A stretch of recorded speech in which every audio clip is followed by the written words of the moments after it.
Sir, Niranjan has something important to brief you. Yes sir, ജയപ്രതാപിനെയും പാറമട സുഭാഷിനെയും ചോദ്യം ചെയ്തതിൽ നിന്നും നമുക്ക് കൂടുതൽ വിവരങ്ങളൊന്നും കിട്ടിയിട്ടില്ല. അവർക്ക് പറയാനുള്ളത് മോറോലെസ് നമുക്കിതുവരെ അറിയാവുന്ന കാര്യങ്ങൾ തന്നെയാണ്. But there is one development. Tell me. സ്വന്തം നിരപരാധിത്വം സ്ഥാപിക്കാൻ ശ്രമിക്കുന്നതിനിടയിൽ പാറമട സുഭാഷ് 2 പ്രാവശ്യം എന്നോട് പറഞ്ഞു, സാർ വേണമെങ്കിൽ എന്റെ കോൾ ലിസ്റ്റ് പരിശോധിച്ചോളൂ. That made me curious. So ഞാൻ അയാളുടെ കോൾ ലിസ്റ്റ് എടുത്തു. സൈമണുമായി ഒരുമിച്ച് വണ്ടിയിൽ കയറി പുറപ്പെട്ടതിന് ശേഷം കൊല നടക്കുന്നവരെയുള്ള ഏതാണ്ട് 45 മിനിറ്റുകൾക്കുള്ളിൽ സുഭാഷ് മൊബൈലിൽ ബന്ധപ്പെട്ടിരിക്കുന്നത് ജയപ്രതാപിനെ മാത്രമാണ്. തമ്മിൽ വഴക്കുണ്ടായപ്പോൾ സൈമൺ തന്നെ വണ്ടിയിൽ നിന്നും ഇറക്കി വിട്ടു എന്ന് പറയാൻ. ഇവിടെ എനിക്ക് മറ്റൊരു സാധ്യത തോന്നി. സൈമണുമായി വണ്ടിയിൽ കയറിയുടൻ സുഭാഷിന് ആർക്കെങ്കിലും ഒരു മെസ്സേജ് നൽകണമെങ്കിൽ അതിന് മറ്റൊരു മാർഗമുണ്ട്. A very usual method.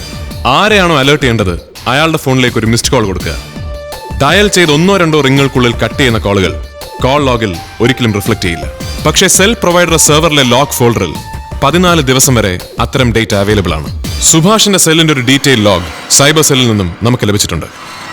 Page number 3 in the folders. സൈമണുമായി യാത്ര തിരിച്ചോടൻ കൃത്യം 1:21 അവൻ 9946509770 എന്ന നമ്പറിലേക്ക് ഒരു മിസ്ഡ് കോൾ കൊടുത്തിട്ടുണ്ട്. സുഭാഷ് ആർക്കാണ് മിസ് കോൾ കൊടുത്തത്? You trace the number?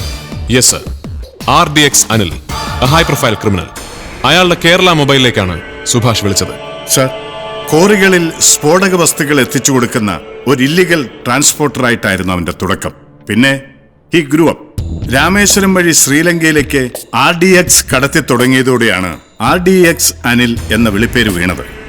സുഭാഷിന്റെ quarry ഇടപാടുകളിൽ അനിലിന് ഇൻവെസ്റ്റ്മെന്റ് ഉണ്ട്. തമിഴ്നാട് ഇന്റലിജൻസുമായി നമ്മൾ ബന്ധപ്പെട്ടു സർ. RDX അനിലിനെ നിയന്ത്രിക്കുന്നതും സംരക്ഷിക്കുന്നതും മാർട്ടിൻ ദിനകറാണ്. ഈ വിവരം ഞങ്ങളിപ്പോൾ ആരുമായി ഷെയർ ചെയ്തിട്ടില്ല. എങ്ങനെയെങ്കിലും ഇത് ലീക്കായാൽ അനിൽ രക്ഷപ്പെടും. നിരഞ്ജൻ ഉദ്ദേശിക്കുന്നത് അനിലിനെ ഒരു സിംഗിൾ ഹാൻഡഡ് ഓപ്പറേഷനിലൂടെ കീഴ്പ്പെടുത്തുക എന്നതാണ്. Are you sure you can? Yes sir, I can. Then good luck. Thank you sir.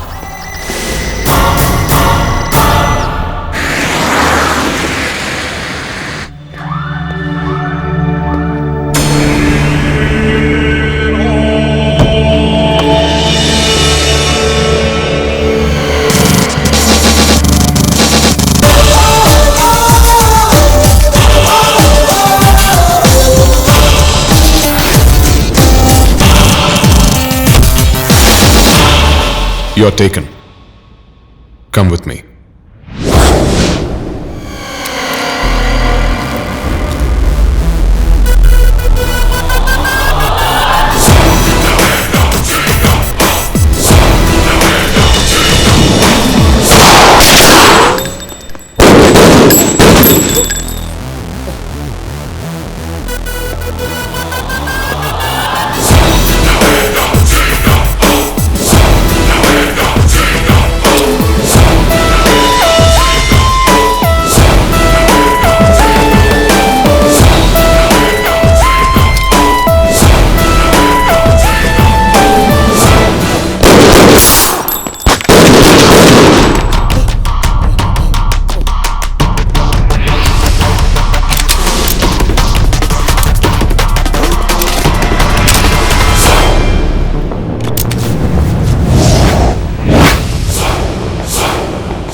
നീയും RDX അനിൽ എന്ന ഇവനും തമ്മിൽ എന്താ ബന്ധം?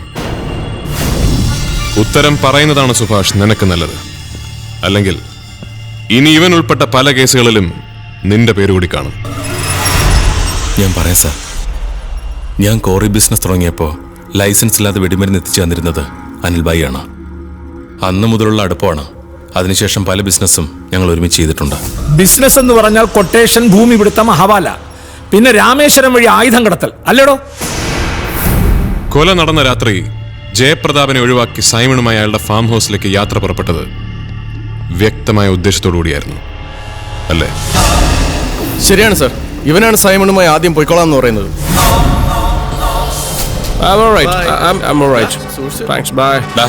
ഞങ്ങള് ഭായിയുടെ ഫാം ഹൗസിൽ പോവാ. നീ ഇവരെ വിട്ടിട്ടങ്ങ് വന്നാ മതി. ബൈ മച്ചാ, ഞാൻ തന്നെ ഓടിക്കും. Okay, bye bye. സൈമണുമായി യാത്ര പുറപ്പെട്ട ഉടനെ നീ ഇവനൊരു മിസ്ഡ് കോൾ കൊടുത്തിരുന്നു. എന്തായിരുന്നു അതിന്റെ പിന്നിലെ ഒരു പ്ലാനിങ്? നീ ഒന്നും പറയണ്ടടാ, ഇവന്മാരൊരു പുല്ലും ചെയ്യില്ല.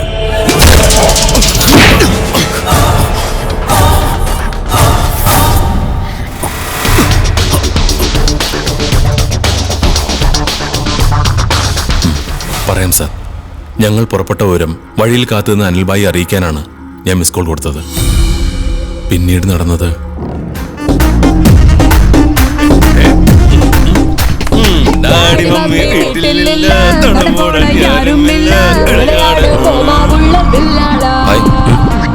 എന്റെ ഒരു ഫ്രണ്ട് അവിടെ വെയിറ്റ് ചെയ്യുന്നുണ്ട്. ഒന്ന് വണ്ടി നിർത്തണേ.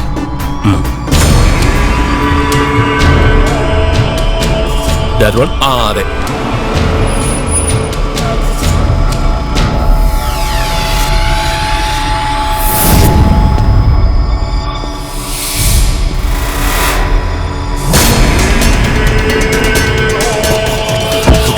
What's happening here? Move the car. Go. Go.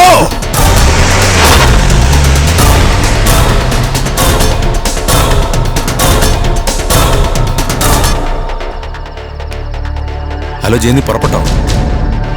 ആ, ഞങ്ങളൊന്ന് ഉടക്കി. അവനെ വണ്ടി നിറക്കി വിട്ടു. ഞാൻ വഴി തന്നെ നിൽക്കുക. Come fast. ഓക്കെ. നീ തന്നെ ഏർപ്പാടാക്കിയ ജോഷുവയും സംഘവും ഏതാണ്ട് 1.5 കിലോമീറ്റർ അകലെ കാത്തു നിൽക്കുന്നുണ്ടായിരുന്നു, ശരിയല്ലേ? ശരിയാണ് സർ. അനിൽഭായിയാണ് ഐഡിയ തന്നത്. സൈമണിന്റെ കൊല യാദൃച്ഛികമായി സംഭവിച്ച ഒന്നാണെന്ന് വരുത്തി തീർക്കണമെന്ന് പറഞ്ഞു. ഞാനും ജോഷുവും കൂടി എല്ലാം പ്ലാൻ ചെയ്തു. സൈമണിനെ കുത്താൻ മുള്ളാണി ബിജുവിനെ ഏർപ്പാടാക്കിയത് ജോഷുവാണ്.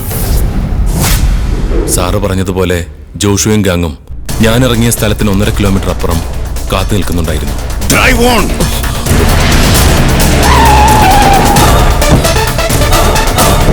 Hey, Brian, what's wrong with you? Leaving.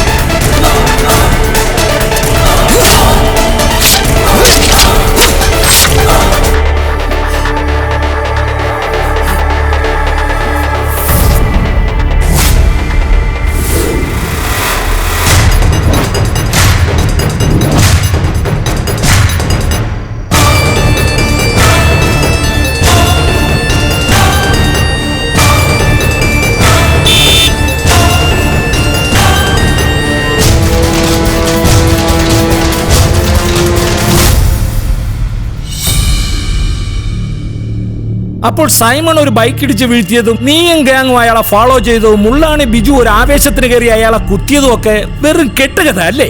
ശിഹാബുദ്ദീന് മനസ്സിലായില്ലേ? ആസൂത്രിതമായ കൊലപാതകമല്ല, മറിച്ച് യാദൃശ്ചികമായി സംഭവിച്ചതാണെന്ന് വരുത്തി തീർത്താൽ കോടതിയിൽ കടുത്ത ശിക്ഷയുണ്ടാവില്ല. സർ, എനിക്കൊരു കാര്യം പറയാനുണ്ട്. യെസ്. സൈമണിന്റെ കഴുത്തിൽ കണ്ട മുറിവ് മുള്ളാണി ബിജുവിന്റെ കത്തിയിൽ നിന്നല്ല സംഭവിച്ചത്. അതിവന്റെ പണിയായിരിക്കും, അനിലിന്റെ. ജോഷുയ്ക്ക് പണി പാളിയാൽ ഉണ്ടാകാവുന്ന റിസ്ക് ഒഴിവാക്കാൻ വേണ്ടി നീ ആദ്യം സൈമന്റെ കഴുത്തിൽ കുത്തി, പിന്നീട് യവന്മാർക്ക് ഇട്ടുകൊടുത്തു, അല്ലടാ? ശിഹാബുദ്ദീൻ സാർ, സൈമന്റെ രക്തക്കറ നമ്മൾ വണ്ടിക്കുള്ളിൽ കണ്ടത് മുൻ സീറ്റിലല്ല, പിൻ സീറ്റിലാണ്. ഇനി എത്ര വളച്ചൊടിച്ചാലും നിനക്ക് ഈ കേസിൽ നിന്നും രക്ഷപ്പെടാൻ പറ്റില്ല. നിന്നെ ഞാൻ പൂട്ടും. അതുകൊണ്ട് പറയടാ, സൈമണെ വണ്ടിയിൽ നിന്നും വലിച്ചിറക്കിയത് പിൻ സീറ്റിൽ നിന്നല്ലേ? അതെ സാർ. പിൻ സീറ്റിൽ നിന്ന് ഞാൻ പിടിച്ചിറക്കുമ്പോൾ അയാളുടെ കഴുത്തിൽ നിന്ന് രക്തം ഒഴുകുന്നുണ്ടായിരുന്നു. ഞാൻ പറഞ്ഞ പ്രകാരം മുള്ളാണി അയാളെ വീണ്ടും 3 തവണ കുത്തി. സോ സുഭാഷ് ഇറങ്ങിയ സ്ഥലം മുതൽ ജോഷുവ കാത്തുനിന്ന സ്ഥലം വരെയുള്ള യാത്രക്കിടയിൽ സൈമന്റെ കഴുത്തിൽ ഒരു മോർട്ടൽ വൂണ്ടുണ്ടായി. നീ സൈമണെ വണ്ടിയുടെ പിൻ സീറ്റിൽ കിടത്തി വണ്ടി ഓടിച്ച് ജോഷുവയും സംഘവും കാത്തുനിന്ന സ്ഥലം വരെ എത്തി. അവിടെ മദ്യലഹരിയിലായിരുന്ന മുള്ളാണി ബിജു സൈമണെ വീണ്ടും കുത്തി.